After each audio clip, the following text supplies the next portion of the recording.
आजम खान को मिली किए की सजा। एमपी एमएलए कोर्ट ने सुनाई फिर 7 साल की सजा। पूरा परिवार पहले से ही काट रहा है जेल की सजा। निकल गई आजम खान की सारी दादागिरी। यूपी में योगी की सरकार क्या आई, आजम खान की जिंदगी ही बदल गई। कभी अपनी खोई हुई भैंसों को ढूंढने के लिए आजम जिस यूपी पुलिस का इस्तेमाल करते थे, अब उसी यूपी पुलिस की मदद से योगी ने आजम को सलाखों के पीछे ढकेल दिया है। वर्तमान में आजम सीतापुर जेल में बंद हैं और 7 साल की सजा काट रहे हैं। लेकिन आजम खान की मुश्किलें यहीं खत्म नहीं होती। रामपुर की एमपी एमएलए कोर्ट के फैसले ने आज एक बार फिर आजम खान की मुश्किलें बढ़ा दी हैं। एमपी एमएलए कोर्ट ने रामपुर की बहुचर्चित डूंगरपुर केस में सपा नेता आजम खान को 7 साल जेल की सजा सुनाई है।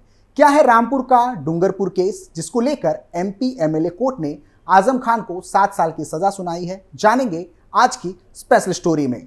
साथ ही बात करेंगे कुछ और ऐसे मामलों की जिसको लेकर आजम पहले से ही परिवार सहित सलाखों के पीछे हैं। नमस्कार, मैं रोहित कुमार, आप देख रहे हैं कैपिटल टीवी उत्तर प्रदेश की स्पेशल स्टोरी।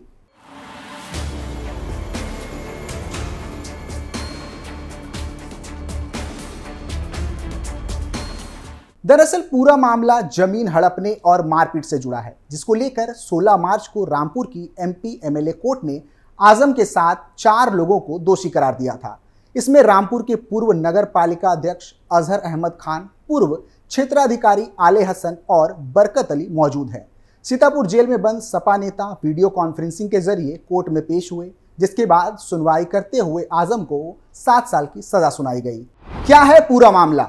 साल 2019 में रामपुर की डूंगरपुर बस्ती में निजी जमीन पर जबरन कब्जा करने आए आरोपियों ने जमकर हंगामा किया था।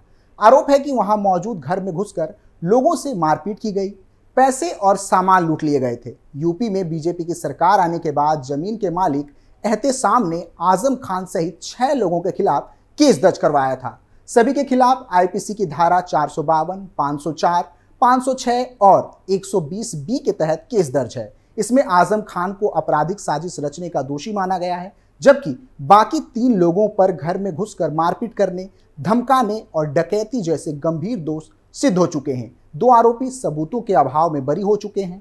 दोषियों पर लगाई गई धाराओं में आईपीसी की धारा 452 के तहत अधिकतम 7 साल की सजा का प्रावधान है। शेष धाराओं में अधिकतम 6 महीने से लेकर 2 साल तक की सजा सुनाई जा सकती है। और अब इसी आधार पर रामपुर के एमपी एमएलए कोर्ट ने आजम खान को 7 साल की सजा सुनाई है। आजम खान को सजा दिए जाने के बाद भारतीय जनता पार्टी के नेता और रामपुर से विधायक आकाश सक्सेना का भी बयान सामने आया। आकाश सक्सेना ने कहा, यह गंभीर मामला था और लूटपाट से जुड़ा था। कोर्ट का फैसला बहुत ऐतिहासिक है। इस फैसले से उन लोगों को होश में आना चाहिए जिन्होंने सरकार में बैठे बड़े लोगों को खुश करने के लिए पदों का दुरुपयोग किया।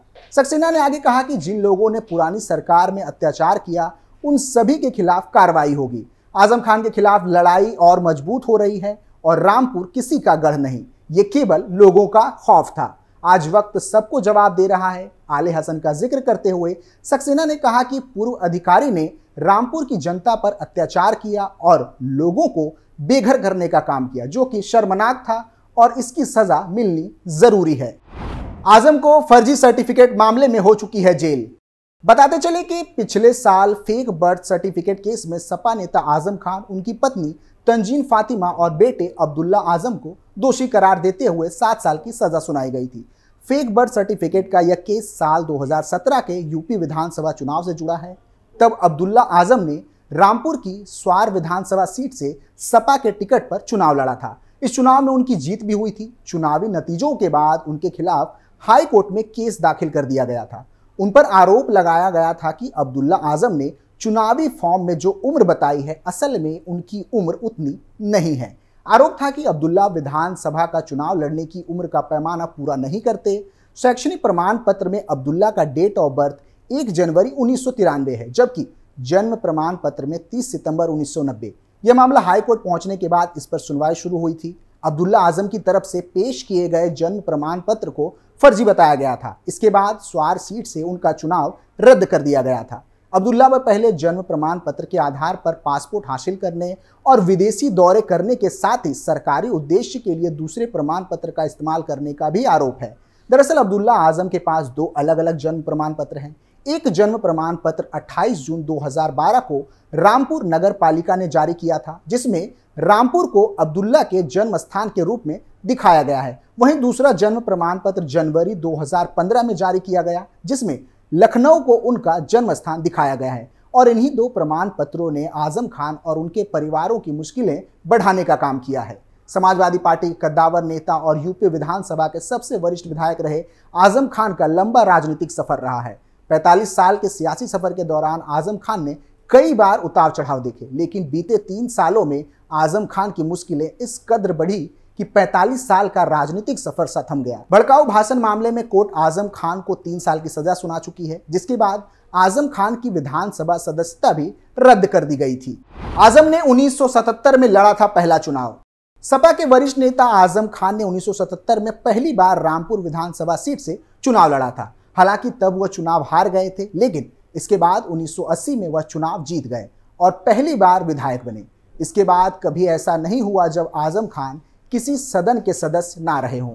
हालांकि वह 1996 में कांग्रेस के अफरोज अली खान के चुनाव हार गए थे, तब उन्हें सपा की तरफ से राज्यसभा का सदस्य बना दिया गया था।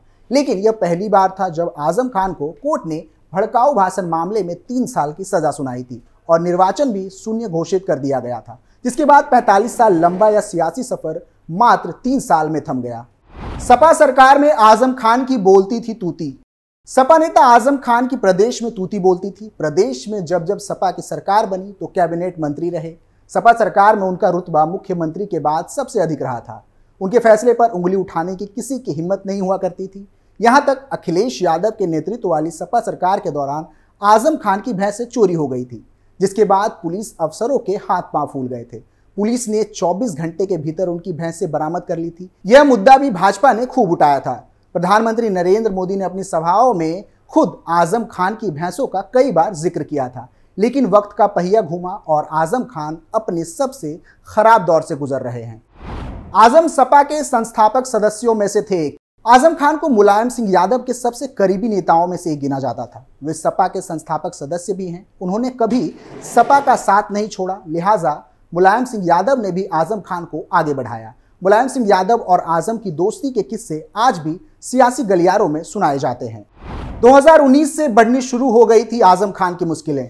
सपा नेता आजम खान की मुश्किलें 2019 से बढ़नी शुरू हो गई थी। उन्होंने लोकसभा चुनाव प्रचार के दौरान तत्कालीन जिलाधिकारी और वर्तमान में मुरादाबाद मंडल के मंडलायुक्त अग्नेय कुमार सिंह समेत तमाम अधिकारियों के लिए अपमानजनक शब्दों का प्रयोग किया था, जिसके बाद उनके खिलाफ भड़काऊ भाषण देने के आरोप में मुकदमा भी दर्ज हुआ था।